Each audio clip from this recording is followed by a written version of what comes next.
Hello प्यारे बच्चों, आपका द कंसेप्ट्स क्लासेस में स्वागत है।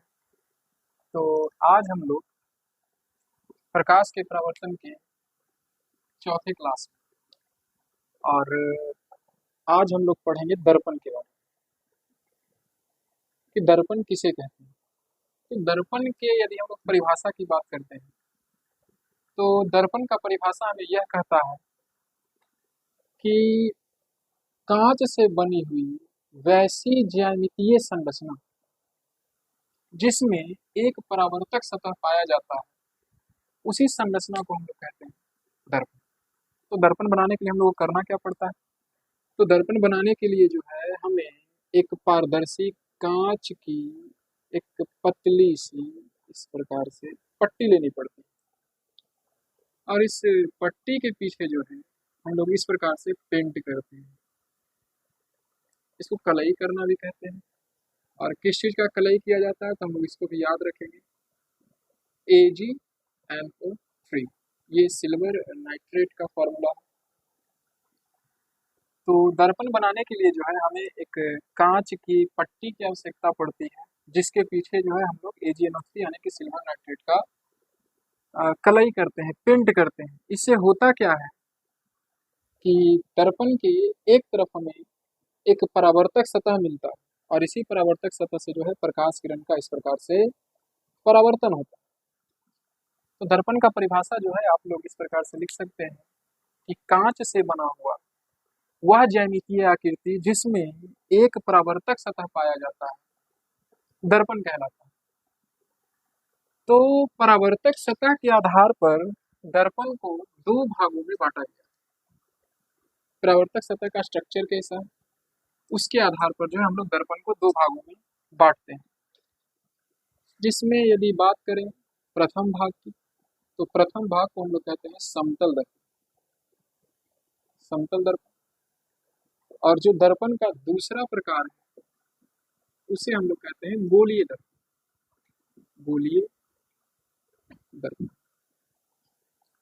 तो दर्पण को यहाँ पे हम लोगों ने दो भागों में बांटा है। किस भागों पे, किस आधार पर बांटा? तो हम लोग याद रखेंगे कि दर्पण को दो भागों में परावर्तक सतह की संरचना के आधार पर बांटा गया। तो समतल दर्पण के बारे में कहा गया है कि वैसा दर्पण जिसका परावर्तक सतह प्लेन इस प्रकार से समतल। तो इस प्रकार के दर्पण को हम लोग कहते हैं समतल दर्पण। और वैसा दर्पण जिसका परावर्तक सतह किसी गोले का भाग, उस प्रकार के दर्पण को हम लोग कहते हैं गोलीय। गोलीय दर्पण को दो भागों में बांटा गया। तो जिसमें से एक भाग को हम लोग कहते हैं उत्तल दर्पण और दूसरे दर्पण को हम लोग कहते हैं अवतल दर्पण। अवतल दर्पण।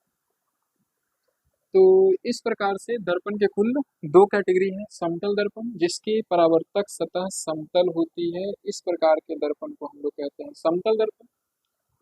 और वह दर्पण जो किसी गोले का भाग होता है, जिसका परावर्तक सतह किसी गोले का भाग होता है, वैसे दर्पण को हम लोग कहते हैं गोलीय दर्पण। और गोलीय दर्पण दो प्रकार के होते हैं। पहले प्रकार को हम लोग कहते हैं उत्तल दर्पण और दूसरे प्रकार को हम लोग कहते हैं अवतल दर्पण। तो आप लोगों ने एक मोटा मोटी आइडिया हो गया होगा कि हम लोग समतल दर्पण का निर्माण किस प्रकार से करते हैं। तो एक समतल कांच की पट्टी लेंगे, उसको कलर कर देंगे। गोलीय दर्पण के बारे में थोड़ा सा यहाँ हम लोग को जानने की जरूरत है कि गोलीय दर्पण हम लोग बनाते कैसे हैं। इससे रिलेटेड बहुत सारे डिफिनेशंस भी है, उसको भी हम लोग को याद रखना पड़ेगा। तो देखिए, तो गोलीय दर्पण बनाने के लिए जो है हम लोग एक खोखला कांच का गोला लेते हैं। इस प्रकार से एक कांच का गोला लेते हैं और इस गोले के किसी भी भाग को कहीं से हम लोग कट कर लेते हैं। मान लो यहाँ से कट किए तो हमें एक भाग ये प्राप्त हुआ, इस प्रकार से ये भाग प्राप्त हुआ। तो इसे हम लोग दो प्रकार से पेंट कर सकते हैं। पेंट हम लोग को सिल्वर नाइट्रेट से करना है। यदि इसको हम लोग बाहर से पेंट करते हैं इस प्रकार से, तो इसका परावर्तक सतह यदि आप लोग देख सकते हैं यहाँ पे, तो धंसा हुआ हमें दिखाई देता है। और जब इसी भाग को हम लोग दूसरे तरफ से पेंट करते हैं, ये देखिए इस तरफ से, तो इसका जो परावर्तक सतह इस बार है, ये देखिए उभरा। तो यहाँ पे हमें दो अलग अलग प्रकार के परावर्तक सतह प्राप्त होते हैं। एक परावर्तक सतह में इस प्रकार प्राप्त होता है जो कि अंदर की ओर धंसा हुआ होता है, और जो दूसरी परावर्तक सतह में प्राप्त होती है वो इस प्रकार से उभरी हुई।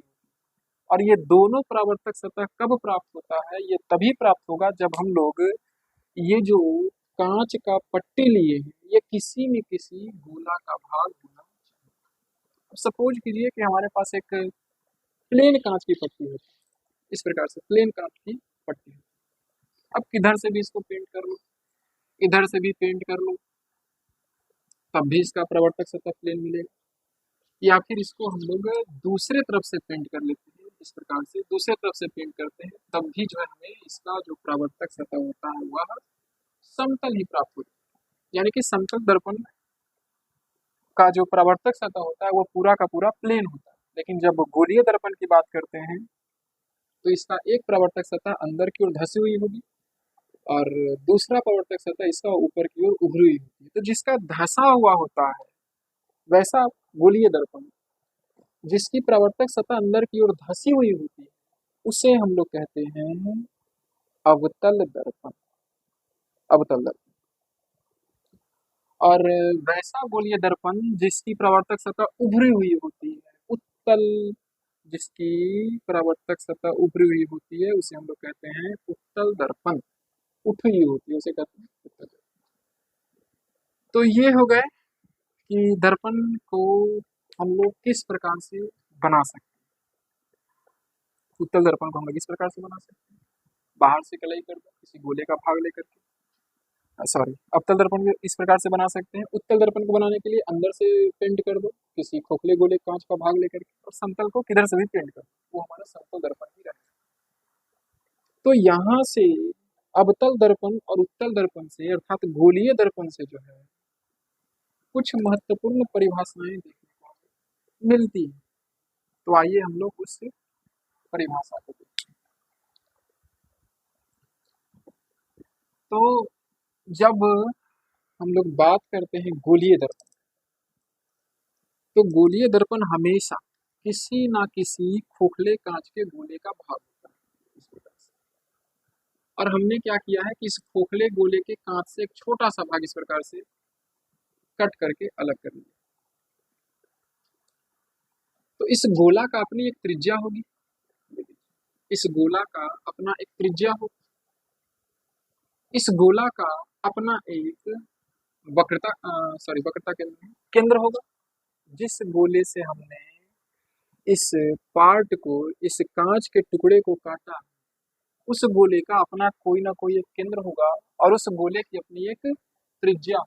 तो कहता ये है कि जो हमारे पास गोलीय दर्पण है वह जिस गोले का भाग है उस गोले की त्रिज्या हमारी इस दर्पण की वक्रता त्रिज्या कहलाती है। वक्रता त्रिज्या कहलाती है और इसे हम लोग आर से सूचित करते हैं। तो वक्रता त्रिज्या का परिभाषा काफी सिंपल है कि गोलीय दर्पण को हम लोग जिस खोखले गोले से काट करके अलग करते हैं, उस खोखले गोले की जो त्रिज्या होती है वही त्रिज्या दर्पण के लिए वक्रता त्रिज्या कहलाता है और इसे हम लोग आर से सूचित करते हैं। तो ये हो गया हमारा पहला डेफिनेशन। यदि हम लोग दूसरे डेफिनेशन की बात करें तो दूसरा डेफिनेशन होता है वक्रता केंद्र। वक्रता केंद्र, तो वक्रता केंद्र के बारे में यह कहता है कि हमारा गोलीय दर्पण जिस गोले का भाग होता है उस गोले का केंद्र इस दर्पण का वक्रता केंद्र कहलाता है। काफी सिंपल सा है कि हमने इस गोलीय दर्पण को बनाने का जो टुकड़ा है किसी न किसी खोखले गोले से काटा होगा, तो उस गोले की अपना एक केंद्र होगा, तो उसी गोले के केंद्र को जो है हम लोग इस दर्पण का वक्रता केंद्र कहते हैं। वक्रता केंद्र को जनरली ओ से सूचित किया जाता है, या फिर यदि यहाँ पे कंफ्यूजन हो, जब हम लोग लेंस पढ़ेंगे तो वहाँ पे ऑप्टिकल सेंटर के बारे में, प्रकाशीय केंद्र के बारे में पढ़ते हैं, तो इस कंफ्यूजन को दूर करने के लिए सामान्यतः वक्रता केंद्र को हम लोग सी से सूचित करेंगे, सी को सेंटर केंद्र। यदि हम लोग आगे बढ़ें तो जो इसका तीसरा डेफिनेशन है वह है ध्रुव, पोल जिसको हम लोग कहते हैं। तो हमारा जो दर्पण है, उस दर्पण का जो मध्य बिंदु होगा, ज्यामितीय मध्य बिंदु जो होगा, उसी मध्य बिंदु को हम लोग दर्पण का ध्रुव कहते हैं। जैसे मान लेते हैं हमारे पास ये कोई गोलीय दर्पण, ये जो है अंदर की ओर धसी हुई है, तो ये कौन सी दर्पण हो गई, अवतल दर्पण हो गया। तो इस दर्पण का जो वह पॉइंट जो सबसे मिडिल में आएगा, एकदम बीच में आने वाले पॉइंट, तो बीच में आने वाले पॉइंट को हम लोग कहते हैं ध्रुव, पोल। तो ध्रुव का परिभाषा हम लोग इस प्रकार से लिख सकते हैं, आप लोग भी लिख सकते हैं कि गोलीय दर्पण की ज्यामितीय मध्य बिंदु को हम लोग दर्पण का ध्रुव कहते हैं। इसे P से सूचित करेंगे हम, तो ध्रुव को हमेशा जो है P से सूचित किया जाता है। चौथे नंबर पे आता है मुख्य अक्ष, मुख्य अक्ष जिसको हम लोग इंग्लिश में प्रिंसिपल एक्सिस कहते हैं। अब थोड़ा सा यहाँ पे ध्यान देने वाली बात, देखो हमने क्या किया है, इतने दूर को कट किया है, ये जो हमारा खोखला गोला है, खोखला गोले के इतने से पार्ट को कट किया है। इसका मतलब यह हुआ कि यहाँ से लेकर के यहाँ तक का पार्ट त्रिज्या कहलाएगा, ये पार्ट भी त्रिज्या कहलाएगी, ये पार्ट भी त्रिज्या कहलाएगी, ये पार्ट भी त्रिज्या कहलाएगी। यानी कि यदि हमने कोई गोलीय दर्पण लिया है, मान लेते हैं कि अवतल दर्पण लिया है इस प्रकार से, और इस गोलीय दर्पण के लिए केंद्र मान लेते हैं यहाँ पे आ रहा है, ये हो गया हमारा सेंटर सी, और ये हो गया हमारा पोल पी। तो केंद्र से दर्पण के परिधि के किसी भी बिंदु को मिलाने वाली रेखा कहलाएगी वक्रता त्रिज्या। ये देखिए, ये हमारी वक्रता त्रिज्या कहलाएगी, ये हमारी वक्रता त्रिज्या कहलाएगी। या फिर किसी भी पॉइंट को हम लोग वक्रता केंद्र से जब दर्पण के परिधि को हम लोग मिलाते हैं तो वो हमारा कहलाता है वक्रता त्रिज्या, जिसको कि हम लोग आर से सूचित करते हैं। लेकिन जब यही वक्रता त्रिज्या सेंटर और पोल से होकर के क्रॉस करे, ये देखिए इस प्रकार से क्रॉस करता है, तो इस वक्रता त्रिज्या को ही हम लोग कहते हैं मुख्य अक्ष। यानी कि मुख्य अक्ष जो है एक स्पेशल लाइन जो कि दर्पण के ध्रुव तथा वक्रता केंद्र से होकर के गुजरती है। तो इसको हम लोग इस प्रकार से परिभाषित कर सकते हैं कि किसी भी गोलीय दर्पण के लिए वह रेखा जो दर्पण के वक्रता केंद्र तथा ध्रुव से होकर के गुजरती है, इस रेखा को हम लोग कहते हैं मुख्य अक्ष। तो इतनी सारी परिभाषाएं जानने के बाद हम लोग आसानी से दर्पण को निरूपित कर सकते हैं। तो किस प्रकार से दर्पण को निरूपित कर सकते हैं, आइए देखते हैं। तो दर्पण को निरूपित करने के लिए जो है हम लोग कुछ इस प्रकार से ड्रा कर सकते हैं कि हमारे पास एक दर्पण ये हो गया, इसको हमने बाहर से कलर किया, तो इसकी जो परावर्तक सतह है वो अंदर की ओर धसी हुई है, तो ये कहलाएगा हमारा अवतल दर्पण। और जो दूसरा दर्पण है इसको हमने इस प्रकार से अंदर से कलर किया, अंदर से इसको कलई किया है, रंग दिया है इसके परावर्तक सतह बनाने के लिए, तो ये जो दर्पण है हमारा कहलाएगा उत्तल दर्पण। तो दर्पण को निरूपित करने के लिए सबसे पहले हम लोग को देना पड़ता है नाम, कोई भी नाम दे सकते हैं। मान लो इसको नाम दे दिए MM, इसका नाम दे दिए PQ। तो यहाँ पे हम लोग बोल सकते हैं कि हमको एक दर्पण दिया गया है जिसमें MN जो है एक अवतल दर्पण है और PQ जो है एक उत्तल दर्पण। आगे यदि चर्चा करते हैं तो फिर सबसे पहले हम लोग को इस दर्पण का सेंटर ढूंढना है। मान लेते हैं कि यहाँ पे जो इसका सेंटर है C, और दर्पण के इस जो ये टुकड़ा है दर्पण बनाने में जो हमने इस्तेमाल किया है, इसका सेंटर कहीं इस तरफ होगा। मान लेते हैं कि इसका सेंटर यहाँ पर है, सी। अगला जो हमारा यहाँ पे पॉइंट आता है कि हमें दोनों दर्पण का ध्रुव को ढूंढना। तो मान लेते हैं एम एन का जो मध्य बिंदु है कुछ यहाँ पे आ रहा है, तो दर्पण के मध्य बिंदु को हम लोग कहते हैं पोल, ध्रुव, जिसको पी से सूचित करते हैं। और इस दर्पण का मध्य बिंदु कहीं यहाँ पे आएगा, जिसको कि हम लोग कहेंगे पी। इतना सब चीज होने के बाद हम लोग एक लाइन खींचते हैं जो कि सेंटर और पोल को आपस में मिलाता है, कुछ इस प्रकार से, इस प्रकार से। और यह जो रेखा है, यह रेखा कहलाएगा हमारा मुख्य अक्ष, मुख्य। और इस दर्पण के लिए यह रेखा जो है कहलाएगा हमारा मुख्य अक्ष। तो जब भी किसी दर्पण को हम लोग सूचित करेंगे तो हमारा सबसे पहला लक्ष्य यह होना चाहिए कि दर्पण खींचने के बाद जो है उस दर्पण के मुख्य अक्ष को प्रदर्शित करें। तो ये हो गया हमारा दर्पण। अब यहाँ पे हमें एक चीज और सूचित करना है, वह है पोल, सॉरी पोल नहीं, फोकस, फोकल।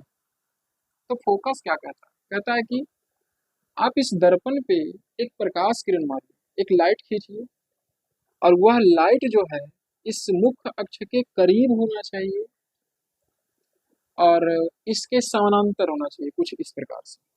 ये देखिए, आप कितना हो लाइन इस प्रकार से खींच सकते हैं, कितनी भी प्रकाश किरणें खींच सकते हैं। ये देखिए, कितनी भी प्रकाश किरण को हम चाहे यहाँ पे खींच सकते हैं। बस कंडीशन यहाँ पे यही है कि जो भी प्रकाश किरण हम लोग खींच रहे हैं यह मुख्य अक्ष के समांतर होनी चाहिए। उसी प्रकार से हमारा ये दर्पण है, तो इस दर्पण का परावर्तक सतह यह है, तो हम लोग यहाँ से इस प्रकार से खींचेंगे एक प्रकाश किरण, ये हो गया हमारा दूसरा प्रकाश किरण, ये हो गया हमारा तीसरा प्रकाश किरण, ये हो गया हमारा चौथा प्रकाश किरण। तो जितनी हमारी इच्छा है उतनी हम लोग खींच सकते हैं। तो कहता है कि यदि कोई प्रकाश किरण मुख्य अक्ष के समांतर चल करके आए और दर्पण से टकराए, तो टकराने के बाद होता है परावर्तन, और परावर्तन के बाद यह जो है मुख्य अक्ष के किसी खास बिंदु पर जाकर के इस प्रकार से मिलती है। देखिए इस प्रकार से, इस पॉइंट पे आकर के मिला, ये देखिए। और यदि मिलती नहीं है तो हमें मिलती हुई इस प्रकार से प्रतीत हो, कुछ इस प्रकार से,